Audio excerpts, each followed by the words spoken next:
오늘 우리에게 주신 요한복음의 말씀으로 요한복음 강해 말씀 계속 받도록 하겠습니다. 사랑하면 섬김이 기쁨이 됩니다. 순자라는 중국의 사상가가 있습니다. 이 사람은 이전 시대의 사상가들의 주장을 뒤엎는 그런 주장을 펼쳐서 유가 철학의 이단아라고 불립니다. 이 순자가 활동하던 시기는 춘추 전국시대로 끊임없는 전쟁으로 혼란 가운데 있었습니다. 인간의 본성은 무시되었고 선과 악의 경거가 모호해지는 그런 상황을 진단하고 바른 길을 제시하고자 노력했는데 그가 주장한 사상 중에 하나가 바로 성악설입니다. 인간의 본성은 악하다. 그래서 인간은 태어남과 동시에 순수하면서 멀어지니 예로 선함을 바로 세워야 한다라는 게 그의 사상의 핵심이다 할 수 있습니다. 이 사상은 인간이 선의 씨앗을 품고 태어났다라고 주장했던 맹자의 사단지심과는 대비되는 주장이기 때문에 유가 철학의 이단아라고 순자를 부릅니다. 이 순자의 사상에서 우리가 잘 아는 글귀가 있는데 바로 청출어람입니다. 학문은 그쳐서는 안 된다. 학불가이이. 푸른색은 쪽에서 나왔지만 쪽빛보다 더 푸르다. 청취이어람, 이청어람. 얼음은 물에서 비롯됐지만 물보다 더 차다. 빙수위이 한어수. 이 말들은 학문이란 끊임없이 계속되는 것이어야 하기에 중도에 포기하거나 멈추어서는 안 된다라는 뜻으로 푸른빛 색이 쪽빛보다 푸르듯이 얼음이 물보다 차듯이 면학을 계속하면 스승을 능가하는 그런 학문의 깊이를 가진 제자가 될 수 있다라는 사상을 담은 말이 무엇이라고요? 바로 청출어람입니다. 이 청출어람의 대표적인 예화가 하나 있습니다. 부귀 때 사람이었던 이밀이라는 사람이 어려서 공번이라는 사람을 스승으로 삼아서 부지런히 학문을 닦았습니다. 그런데 이 이밀의 학문이 몇 년이 지나자 스승인 공번을 능가하게 되었습니다. 여러분, 지금 시대에 이런 일이 일어난다면 어떤 일이 일어날까요? 어떻게 해서든 그 제자가 돋보이지 않도록 짓밟아서 그의 공적을 무너뜨리고 도드라지지 못하게 싹을 자르려고 했겠지만 이 스승인 공번은 제자인 이밀에게 내가 더 이상 너에게 가르칠 것이 없다라고는 여기고는 도리어 그 제자였던 이밀이 자기의 스승이 되어주기를 청했다는 그 예화가 있습니다. 이처럼 주일 아침에 청출어람의 유래를 길게 알려드리는 이유가 있습니다. 바로 성도의 삶이 이 청출어람이어야 하기 때문입니다. 예수 그리스도를 믿은 지 오래되었다라고는 말하는데 그에게서 예수 그리스도를 닮음도 없고 그리고 예수 그리스도를 닮은 흔적도 없고 선한 영향력도 그 가치관도 드러나지 않는다면 그의 신앙에는 분명히 문제가 있는 것입니다. 주님 분명히 말씀하셨습니다. 요한복음 14장 12절 말씀에 내가 진실로 진실로 너희에게 이르노니 나를 믿는 자는 내가 하는 일을 그도 할 것이요 또한 그보다 큰 일도 하리니 이는 내가 아버지께로 감이라. 아멘. 예수님께서 분명히 말씀하십니다. 나보다 더 큰 일을 너희들도 하게 될 것이다. 예수님께서 십자가 죽음과 부활로 완성하신 그 구원을 직접적으로 보았고 또한 사명을 받게 된 그 사도들과 그리고 지금 이 시대의 성도들은 이 완성되어진 구원을 성령의 능력을 덧입고 하나님께서 택한 백성들 아직까지 구원에 이르지 못한 복음을 듣지 못한 그들에게 복음을 전해서 하나님의 나라를 확장해야 하는 그 사명을 맡았다라는 것을 주님께서 지금 말씀해 주고 있는 것입니다. 곧 우리에게는 주님께서 이 땅에서 행하신 그 생명구원의 사명이 맡겨져 있다라는 것을 알아야 한다라는 것입니다. 그리고 이 맡은 바 사명은 외치고 전하고 또한 삶의 모범으로 보여주는 그것으로 감당할 수 있게 됩니다. 이 삶을 위해서 성도는 주님을 닮음이 있어야 합니다. 하나님을 뜨겁게 사랑하고 이웃을 뜨겁게 사랑할 때 우리를 통해서 주님을 닮음이 드러나며 또한 우리가 외치는 그 복음으로 하나님의 큰 일을 감당하는 저와 여러분이 될 줄 믿습니다.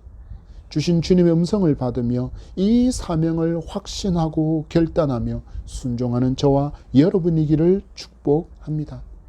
주님께서 마지막 만찬의 자리에서 갑작스럽게 발을 씻기시는 주님의 행동으로 사도들이 당황하고 있을 때 주님은 이 모든 것이 제자들을 위해 모범으로 보여준 것임을 분명하게 알려주십니다. 주님 말씀하십니다. 내가 너희들을 사랑하기에 이렇게 섬긴다라는 그 분명한 가르침을 행동으로 보이신 것입니다.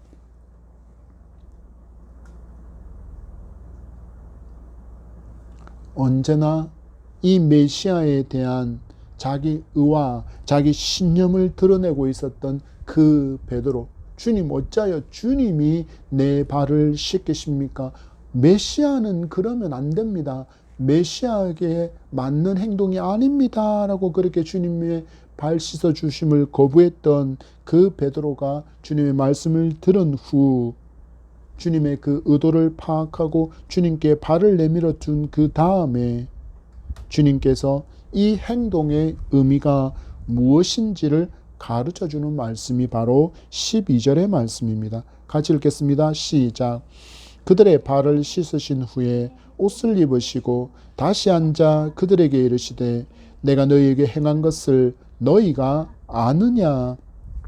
가장 중요한 질문은 너희가 아느냐라는 질문입니다. 모든 제자의 발을 다 씻겨주신 주님이 자리에 앉으시고는 저희들에게 질문합니다. 내가 너희에게 행한 것을 너희가 아느냐? 이 의미를 너희는 아느냐라는 의미입니다.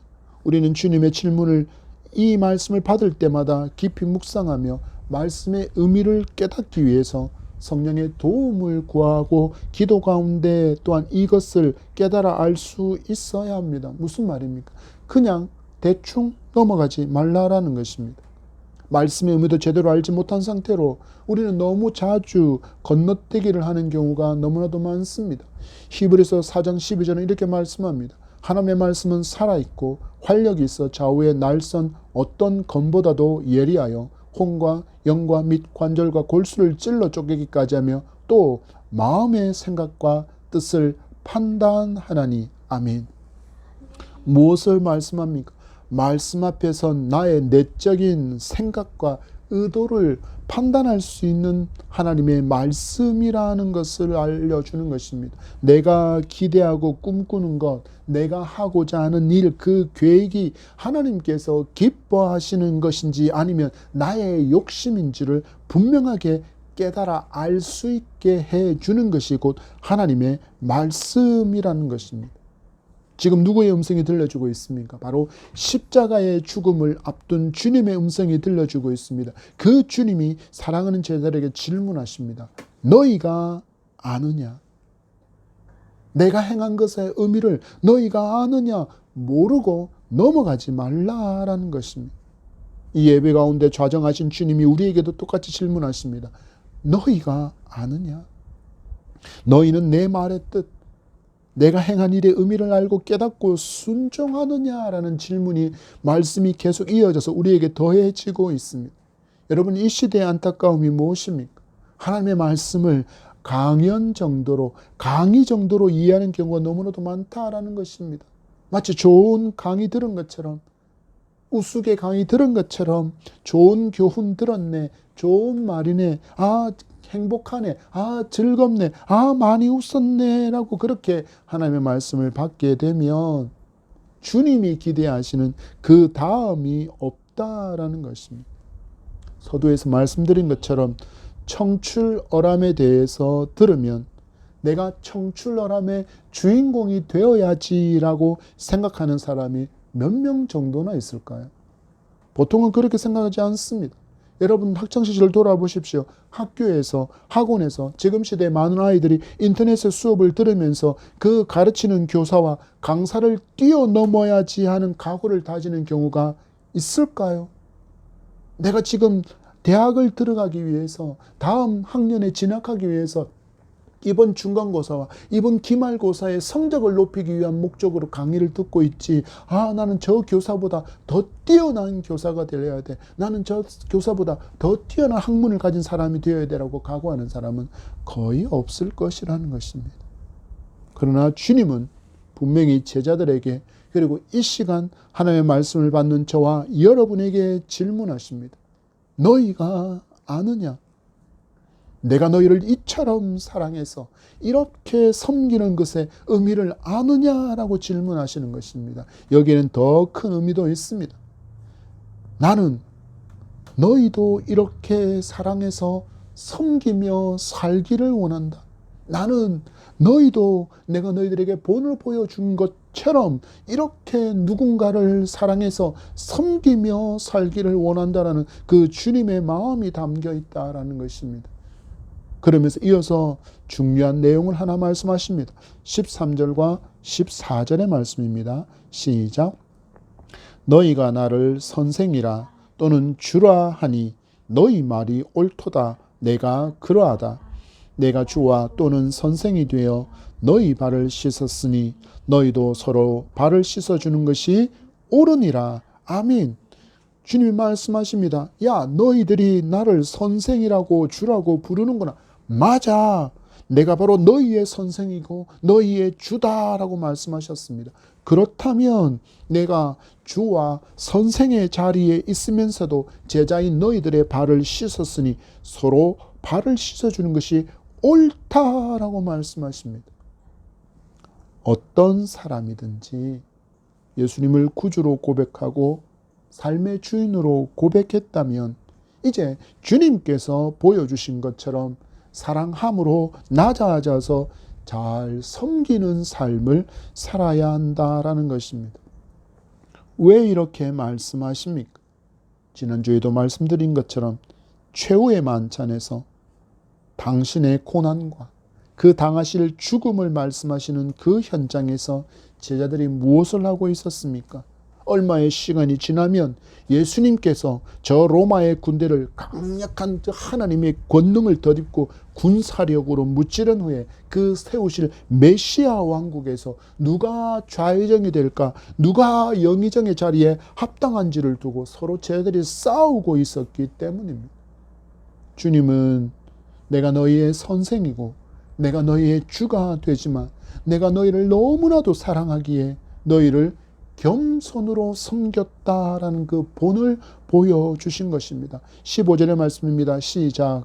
내가 너희에게 행한 것 같이 너희도 행하게 하려 하여 무엇을 하셨다고요? 본을 보였노라. 아멘.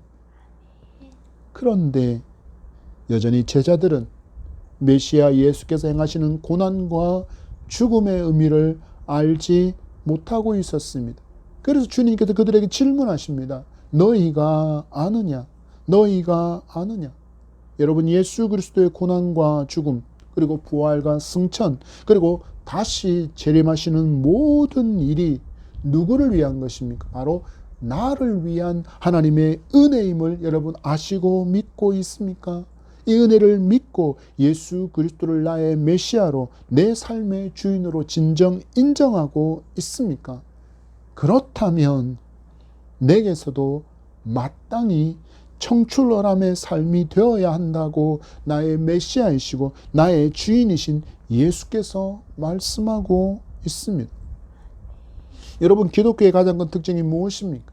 낮아짐에 있습니다. 낮아짐에 있습니다. 주님을 더 깊이 사랑하게 되고 믿음이 더 커지게 되면 놀랍게도 높아지기를 원하지 않고 오히려 낮아지기를 원하게 됩니다. 그런데 여러분, 우리 자신을 보십시오. 한국교회와 열방의 교회를 보십시오. 교회에서, 총회에서, 노회에서, 시찰에서 유명세를 얻고 직분을 맡으면 그것이 마치 계급인 양, 권세인 양 우쭐거리고 큰 소리치고 군림하려고 하고 세력을 키우고 기득권을 유지하려고 합니다.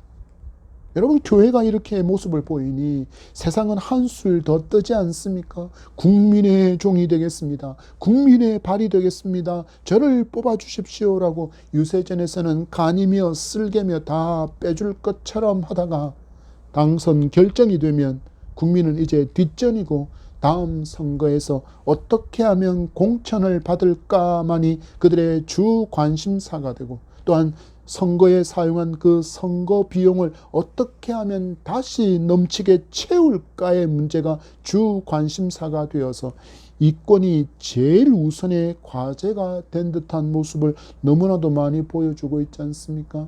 왜 그들에게서 비리가 터져 나옵니까? 본전 생각이 나기 때문입니다. 그것을 권력이라고 얼마든지 이용할 수 있다라고 여기기 때문입니다. 그들에게서 가장 중요한 것 한 가지가 상실되어져 있는 것을 우리는 발견할 수 있습니다. 바로 낮아짐입니다. 기독교의 특징은 낮아짐에 있는데 어찌하여서 교회의 직분을 권세와 권력처럼 여겨서 높아지기만을 기대하느냐라는 것입니다.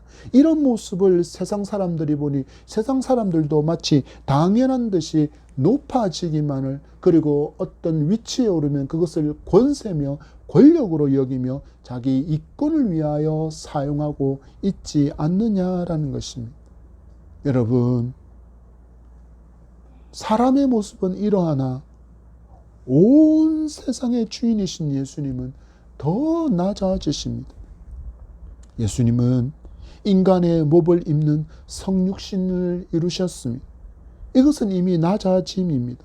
한계가 없으신 주님이 한계 안으로 들어오신 것이기 때문입니다. 거기에만 그쳤습니까? 아닙니다.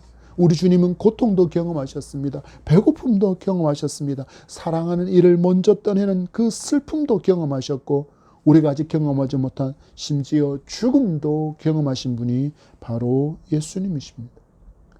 한계가 없으신 그분이, 죽음하고는 전혀 상관이 없으신 그분이 왜 이렇게 하셔야 했습니까? 이유는 하나입니다. 사랑하셨기 때문에 이 땅에 낮아지심으로 임하신 것입니다. 사랑하셨기에 우리를 살리시려고 십자가에서 죽으신 것입니다. 이 모든 겸손을 모범으로 보여주시며 지금 앞에 있는 제자들에게 말씀하십니다. 너희도 이렇게 살아야 해. 왜냐하면 너희는 내 제자이니까. 그리고 예수를 구주로 믿게 된 우리에게도 주님은 같이 말씀하십니다. 너희도 이렇게 살아야 해. 너희도 나의 제자이니까. 여러분, 낮아지고 섬기는 것이 자존심 상하고 수치스러운 일이라고, 여전히 교회 안에서도 그런 생각으로 살아가고 있다면 우리는 여전히 세상의 가치관을 가지고 신앙생활하고 있는 것입니다. 여러분, 이제는 이럴 수 없습니다. 예수 믿기 전에는 세상의 가치관을 가지고 살았다고 할지라도 예수 그리스도를 믿은 후에는 예수 믿기 전에 가졌던 세상의 가치는 다 배설물로 여기며 이제는 주님이 가르쳐 주신 진리에 따라서 살아가기로 결단한 우리는 새로운 피조물이기 때문입니다. 고린도후서 5장 17절의 말씀을 봤습니다. 그런즉 누구든지 그리스도 안에 있으면 새로운 피조물이라. 이전 것은 지나갔으니 보라 새 것이 되었도다. 아멘. 여러분, 이것이 크리스찬의 정체성입니다. 옛 사람은 죽었고 그리스도 안에서 새로운 사람이 되었다라는 것입니다. 그런데도 여전히 옛 사람의 삶, 습관, 가치관을 버리지 않고 붙들고 살아가면 어떤 일이 일어날까요? 신앙생활이 굉장히 힘겹고 괴롭습니다. 나는 이걸 원하는데 하나님 말씀이 이걸 원하고 있으니, 그래서 그 가운데 어마어마한 괴로움이, 고민이 있습니다. 말씀 앞에 고민에 빠지고 때로는 늘 죄책감에 눌려서 살아가고 또 살아갑니다. 그러니 신앙생활이 굉장히 힘겨운 것입니다. 오직 예수만이 나의 구원자임을, 여러분 내 삶의 주인이심을 우리는 세례받을 때 고백하지 않으셨습니까? 여러분 다시 한번 우리 세례에 대해서 생각해 봅시다. 여러분 세례가 무엇입니까? 홍해 바다에 깊이 잠기는 것입니다. 요단강에 깊이 잠기는 것입니다. 쉽게 말하면 죽는다는 것입니다. 누가 죽는 것입니까? 누가 죽는 것입니까? 바로 예수 믿기 전에 나의 옛사람이 죽는 것이 바로 세례입니다. 그리고 이제는 예수 그리스도께서 보여주신 말씀과 행동을 따라서 살아가는 새로운 피조물로 거듭나게 된 사람이 세례받은 성도라는 것입니다. 그렇기에 이제는 사랑하고 낮아지고 겸손히 섬기는 것이 너무나도 귀한 일, 주님을 닮은 일임을 알게 됩니다. 그러니 뭐 할 수 있습니까? 낮아질 수 있습니다. 낮아져서 겸손히 섬길 수 있습니다. 그리고 사랑할 수 있습니다. 이 모습이 어떤 모습이라고요? 바로 옛사람이 죽은 새로운 피조물로 예수님을 따르는 제자의 모습임을 알게 되었는데, 어떻게 교회 안에서 여전히 높아지려고 하고 큰 소리 치려고 하고 윽박지르고 고압적인 태도로 군림하려고 할 수 있겠습니까? 오히려 더 사랑하고 더 낮아져서 더 겸손히 서로를 섬기는 저와 여러분, 청출어람의 제자이기를 축복합니다. 16절과 17절의 말씀입니다. 시작. 내가 진실로 진실로 너희에게 이르노니 종이 주인보다 크지 못하고 보냄을 받은 자가 보낸 자보다 크지 못하나니 너희가 이것을 알고 행하면 복이 있으리라. 아멘. 이러한 삶을 위해서, 이러한 삶을 성도가 살아가기 위해서는 분명한 가치관을 가져야 한다라는 것을 주님이 말씀하십니다. 그것이 무엇입니까? 종이 주인보다 크지 못하다. 보냄을 받은 자가 보낸 자보다 크지 못하다. 무슨 말일까요? 한마디로 Who am I? Who am I? 바로 내가 누구인지를 분명히 알아야 한다라는 것입니다. 주님 말씀하십니다. 성도는 종이고 성도는 보냄을 받은 자다. 여러분 누구의 종입니까? 바로 예수 그리스도의 종이며 또한 이 땅에 하나님의 사명을 위해서 보냄을 받은 자가 바로 성도입니다. 사도 바울은 이 진리를 너무나도 분명히 알고 고백하며 또한 실천한 사람이라고 할 수 있습니다. 그는 자신을 서신서에 소개할 때면 예수 그리스도의 종된 바울이라고 늘 자신을 예수 그리스도의 종이라고 표현합니다. 그리고 보냄을 받은 자, 헬라어는 아포스톨로스, 바로 사도라는 분명한 그 정체성이 바울에게 있었습니다. 주님이 지금 사용하신 보냄을 받은 자가 바로 아포스톨로스, 사도입니다. 성도는 교회에서 큰 소리 칠 수 없는 이유가 너무나도 분명합니다. 내가 주인이 아니라 나는 종이기 때문입니다. 에베소서 1장 22절입니다. 또 만물을 그의 발 아래에 복종하게 하시고 그를 만물 위에 교회의 머리로 삼으셨느니라. 누가 교회의 머리이십니까? 목사입니까? 장로입니까? 교회 안에 있는 많은 헌금하는 그 유력자입니까? 많이 섬기고 많이 헌신하고 봉사하는 바로 그 사람입니까? 아니요. 목회자에서부터 모든 성도는 예수 그리스도의 종임을 기억하시기 바랍니다. 그렇다면 오직 무엇만이 우리에게 합당한 모습입니까? 바로 주님처럼 사랑하고 주님처럼 낮아지고 주님처럼 겸손히 섬기는 것이 우리에게 합당한 모습입니다. 우리를 이 땅에 보내신 하나님께서 우리에게 기대하시는 모습이 바로 이러하기 때문입니다. 이 진리를 바르게 알고 순종하는 그 삶과 그 성도를 향해 주님께서 마지막으로 이렇게 말씀하십니다. 복이 있다. 17절의 말씀입니다. 시작. 너희가 이것을 알고 행하면 복이 있으리라. 아멘. 우리가 그토록 바라는 여러분 복의 모습을 보십시오. 우리가 정말 원하는 그 복의 모습을 보십시오. 잘되고 형통하고 번영하고 돈 많고 큰 권세를 얻는 것이 아니라 주님은 주님을 닮아서 주님처럼 사랑하고 낮아지고 겸손히 섬기는 삶이 복이 있다라고 말씀합니다. 왜 이렇게 말씀하십니까? 왜 이런 삶을 복이 있다라고 말씀하십니까? 이를 위해서 우리는 먼저 복이 있다 말씀하신 이 복의 정체에 대해서 살펴보겠습니다. 주님이 말씀하신 복이 있다라는 헬라어로 마카리오이라는 단어를 사용하는데 이 말은 우리가 금방 읽었던 것처럼 복이 있다라는 뜻과 함께 거기에는 행복하다라는 의미가 있습니다. 무슨 말입니까?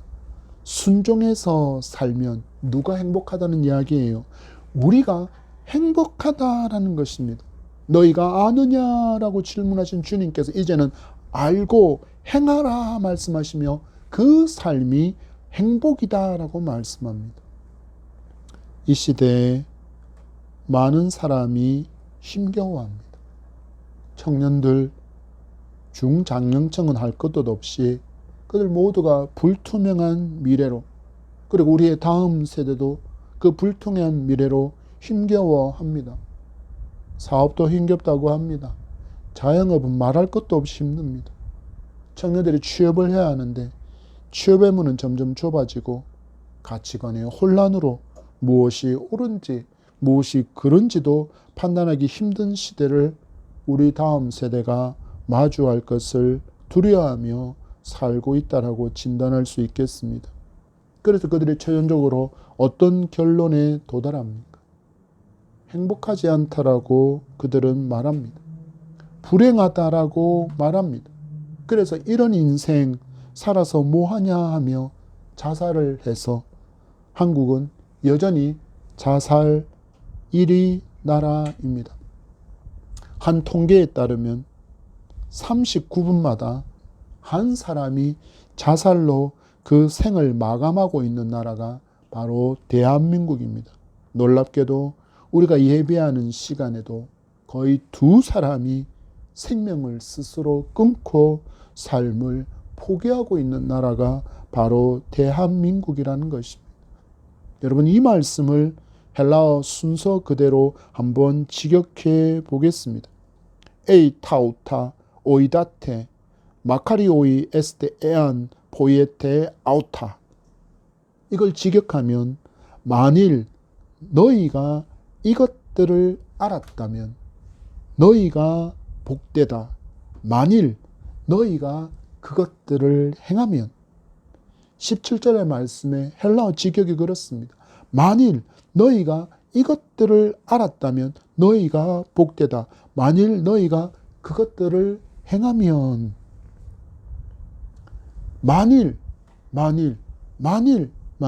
만일이 지금 여러분 2개 있다는 것을 기억하십시오. 주님은 이 말씀을 통해서 아는 것과 행하는 것이 서로 일치하지 않는다라는 것을 말씀하고 있습니다. 좀 더 깊게 해석하면 예수께서는 지금 제자들이 지금 주님이 하시는 말씀을 알아듣기는 해도 들은 후에 순종할지에 대한 의문을 갖고 계시다라는 그것을 이렇게 표현하고 있다라는 것입니다.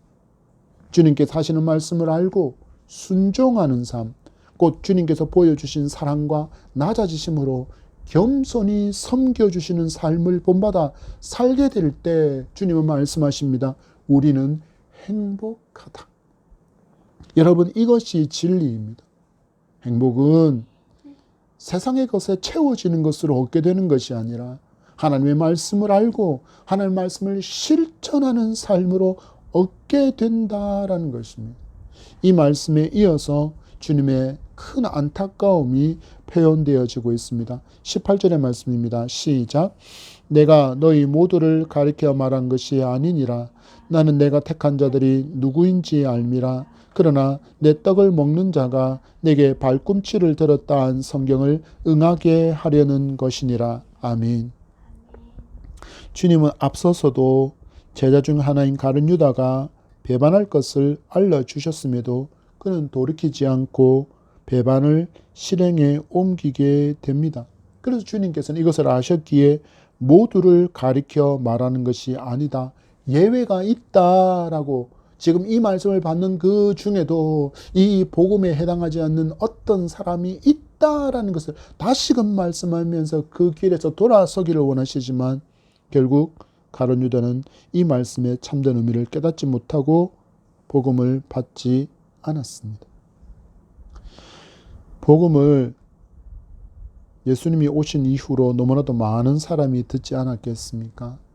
이 시대도 마찬가지입니다. 여전히 어렵다고 하지만 많은 교회가 노방전도를 통해서 복음을 전하고 가가호호 그렇게 집을 방문하면서 복음을 외치고 찬양하며 복음을 외치고 요즘에는 인터넷을 통하여 유튜브를 통하여서도 복음을 외치고 있습니다. 그러나 모두가 그 복음을 받습니까? 아니요. 모두가 복음을 받지 않습니다. 듣기 싫다고 내 뜻대로 내가 원하는 대로 왕처럼 살겠노라고 복음을 거부하고 주님을 거부하며 살아갑니다. 마치 주님이 표현하신 것처럼 주인이신 주님께서 잔치를 베풀고 떡을 주시고 있는데 그 떡을 먹는 자가 말이 주인을 발로 걷어차고 도망쳐 버리는 것처럼 주님께 발꿈치를 든 가룟 유다도 이 시대에 많은 사람도 주님께 이렇게 반응한다라는 것입니다. 내 떡을 먹는 자가 내게 발꿈치를 들었다라는 이 표현이 바로 주인에게서 여물과 그리고 각종 음식을 먹은 그 말이 주인을 발로 걷어차 버리고는 그 품을 떠나가서 도망가 버렸다 하는 그것을 주님은 내 떡을 먹는 자가 내게 발꿈치를 들었다라는 표현으로 그렇게 알려주고 있는 것입니다. 우리는 이 복음을 듣는 것이, 이 복음을 들을 수 있는 것이, 복음을 들을 기회가 계속 내게 주어져 있는 것이 얼마나 큰 복인지를 분명하게 알아야 합니다. 그리고 실천하는 삶으로 행복하기를 바랍니다. 주님은 이런 상황 속에서도 모든 제자들이 들을 귀 있는 자가 되기를 기대하면서 제자들에게 계속해서 복음을 들려주십니다. 19절의 말씀입니다. 시작. 지금부터 일이 일어나기 전에 미리 너희에게 일러둠은 일이 일어날 때 내가 그인 줄 너희로 믿게 하려 함이로라. 아멘. 주님은 지금부터 일이 일어나기 전에라는 이 말은 가룟 유다가 배신하는 그 일이 일어나기 전에 이 가룟 유다의 배신의 사건에 대해서 미리 일러두는 목적이 무엇인가? 바로 가룟 유다의 배신으로 인해서 예수님이 메시아임을 분명하게 믿게 하기 위해서라고 가룟 유다의 배신의 사건으로 인해서 일어난 그 모든 일들을 너희가 볼 때 내가 바로 메시아임을 너희들이 확실히 믿을 수 있게 될 것이다 라고 알려주시는 것입니다. 여러분, 우리에게는 이미 완성되어진 66권의 성경이 있기에 마치 전지적 작가 시점의 그 작가처럼 이 다음에 무슨 일이 일어날지를 우리는 이미 알고 있지 않습니까?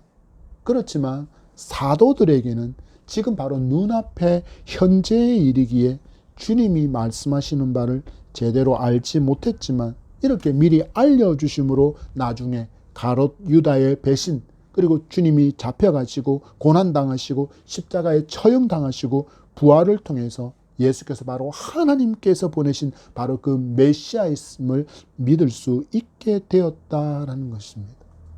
이처럼 예수님은 그 배반의 현장 가운데 있으면서도 제자들이 복음에 온전히 붙들리기를 원하시는 사랑의 주님이심을 다시 한번 우리에게 보여주시는 것입니다.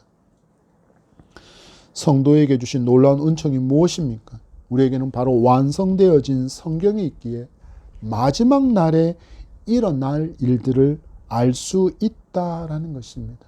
그래서 말씀의 거울로 우리가 이 시대를 보면 지금 이 시대가 우리 주님의 재림에 너무나도 가까워진 시대라는 것을 분명하게 알 수 있습니다.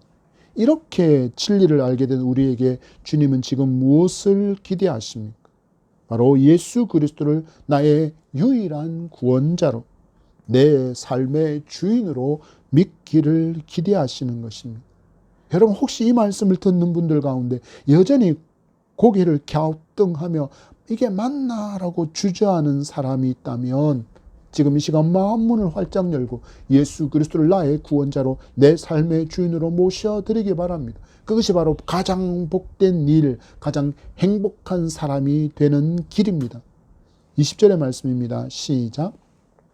내가 진실로 진실로 너에게 이르노니 내가 보낸 자를 영접하는 자는 나를 영접하는 것이요 나를 영접하는 자는 나를 보내신 이를 영접하는 것이니라. 아멘. 요한은 이미 1장 12절에서도 이 비슷한 말씀을 하셨습니다. 영접하는 자, 곧 그 이름을 믿는 자들에게는 하나님의 자녀가 되는 권세를 주셨으니. 아멘. 주님을 나의 구원자로 내 삶의 주인으로 영접하고 믿는 모든 사람에게는 하나님의 자녀가 되는 권세를 주셨다라고 말씀합니다. 예수님 이름으로 열방으로 나아가 복음을 전하는 제자들에게는 구원 사역을 위해서 예수께서 임무를 부여하신 사명이 있다라고 말씀하십니다. 그리고 그들을 통해서 전해진 예수, 그 아포스톨로스, 사도들을 통해서 전해진 그 예수 구원의 복음을 영접하는 모든 자는 하나님을 영접하는 은혜를 누리게 되고 그 후에 믿음으로 예수님과 그리고 하나님과 연합의 기쁨을 누리며 살아가는 행복한 사람이다라는 그 진리를 주님께서 지금 말씀해 주고 있는 것입니다. 온 우주의 주인이신 하나님, 나의 창조주이신 하나님, 그분과 연합하는 삶을 살아갈 수 있는 길은 하나, 바로 하나님께서 보내신 예수 그리스도를 나의 구세주로 믿고 내 삶의 주인으로 믿고 영접하며 살아가는 것입니다. 여러분, 성도는 이제 어떻게 살아야 합니까? 바로 주님이 가르쳐 주신 이 진리를 알고 진리를 행하는 삶으로 행복한 사람으로 살아가야 합니다. 여전히 교회 안에 있으면서도 믿음을 가졌다고 말하면서도 예수 그리스도를 믿는다라고 말하면서도 세상의 물질과 번영, 큰 권세와 명예를 복으로 행복으로 규정했던 그 옛사람의 가치를 그대로 붙들고 있다면 이 시간 말씀 앞에 모든 것 내려놓으시기 바랍니다. 그 옛사람의 가치를 버리고 내려놓으시고 이제는 새로운 피조물다운 사랑과 낮아진 그 겸손의 실천으로 참된 행복자로 살아갈 수 있는 저와 여러분이기를 축복합니다. 말씀을 맺습니다. 성도는 행복한 사람입니다. 신명기 33장 29절 말씀에 이스라엘이여 너는 행복한 사람이로다. 여호와의 구원을 너같이 얻은 백성이 누구냐? 그는 너를 돕는 방패시요 내 영광의 칼이시로다. 내 대적이 내게 복종하리니 내가 그들의 높은 곳을 밟으리로다. 아멘. 올해 우리 예담한 교회에 주신 주제의 말씀이기도 합니다. 예수님을 구주로 믿고 구원을 얻은 사람, 어떤 삶을 살아갑니까? 하나님께서 방패가 되어주시겠답니다. 하나님께서 영광의 칼로 우리를 지켜주시겠답니다. 대적을 복종하게 만들어주시겠답니다. 대적의 높은 것을 밟게 되는 사망 권세를 이긴 승리의 삶을 살아갈 수 있는 행복한 성도가 되게 해주신다라고 말씀합니다. 누구입니까? 바로 예수 그리스도를 구주로 믿고 내 삶의 주인으로 영접한 바로 그 사람입니다. 우리 주님을 많이 닮아서 사랑함으로 낮아져서 다른 이를 섬기는 것이 한량없는 기쁨이 되는 행복자로 살아가는 저와 여러분이기를 축복합니다.